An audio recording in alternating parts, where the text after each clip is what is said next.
Universitas Negeri Makassar memastikan 5 orang yang ditangkap polisi atas dugaan kasus narkoba di area kampus bukan mahasiswa.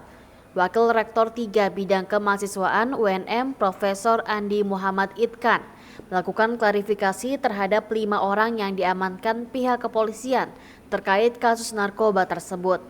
Ia mengklaim telah memantau dan memastikan bahwa kelimanya bukan berstatus sebagai mahasiswa perguruan tinggi negeri tersebut, melainkan alumni.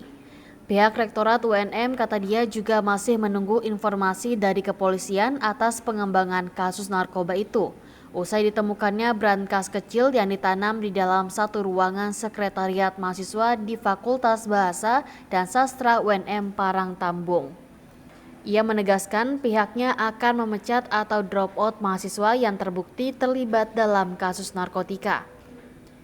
Idka menuturkan apabila ada mahasiswa yang terlibat dalam kasus narkoba di kampus, pihaknya akan segera melakukan rapat dengan pimpinan rektorat untuk langsung mengambil keputusan untuk menentukan sanksi yang diberikan kepada mahasiswa tersebut.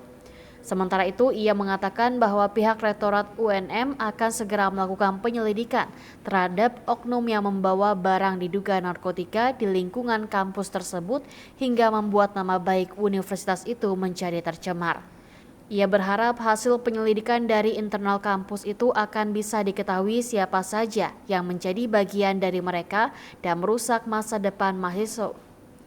Ia berharap hasil penyelidikan dari internal kampus itu akan bisa diketahui siapa saja yang menjadi bagian dari mereka dan merusak masa depan mahasiswa hingga berdampak pada citra kampus, dan bila ditemukan pihaknya pun siap membantu dan akan menyerahkan kepada kepolisian agar diproses hukum.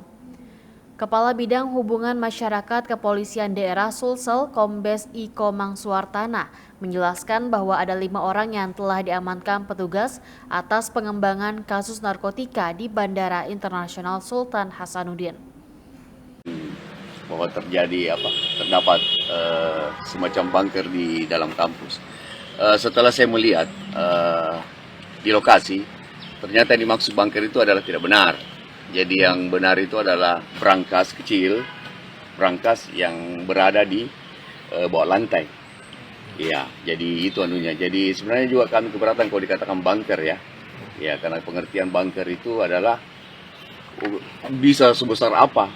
Ya, ternyata setelah kita lihat di lokasi itu hanya sebatas semacam brankas. Ukurannya berapa? Saya kurang tahu ukurannya itu, tapi kalau saya lihat besarnya tegel lantai itu kurang lebih 40 kali 40. Ya, 40. Ya, Dalamnya 40 Pak? kali. Saya tidak sempat melihat kedalamannya bagaimana. Iya. Tapi semacam brankas di situ. Tapi brankas itu memang ditanam Pak? Iya, ada brankas di situ. Informasi yang Bapak dapat di dalam brankas itu apa sih? Saya belum dapat informasi terkait adanya benda yang ada di dalam brankas itu. Kayaknya itu ada 5 yang diamankan. Sudah tahu? Ya, saya dapat informasi ada 5 yang diamankan, dan setelah kami juga memantau, ternyata mereka itu bukan mahasiswa UNM. Ya, bukan mahasiswa UNM. Dia alumni atau? Ya, dia alumni ya UNM, tapi dalam kapasitas pemberitaan yang mengatakan bahwa dia adalah mahasiswa itu tidak benar. Tidak benar ya. Tapi kita menunggu juga berita dari kepolisian.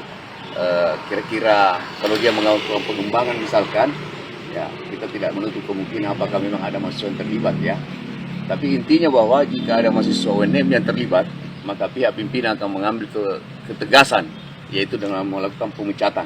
Oh, Iya. Pak, ini alumninya alumni di fakultas ini atau ada fakultas lain? Saya belum dapat informasi terkait itu. Yang jelas katanya menurut informasi bahwa alumni UNM. Pak, kalau pemecatan ini apakah setelah proses persidangan atau vonis atau bagaimana? Kalau data-data itu kami sudah lengkap terima dari pihak kepolisian penyidik, maka tentunya kami pimpinan akan melakukan rapat dan pertemuan dengan pihak rektorat, dalam hal ini langsung mengambil keputusan.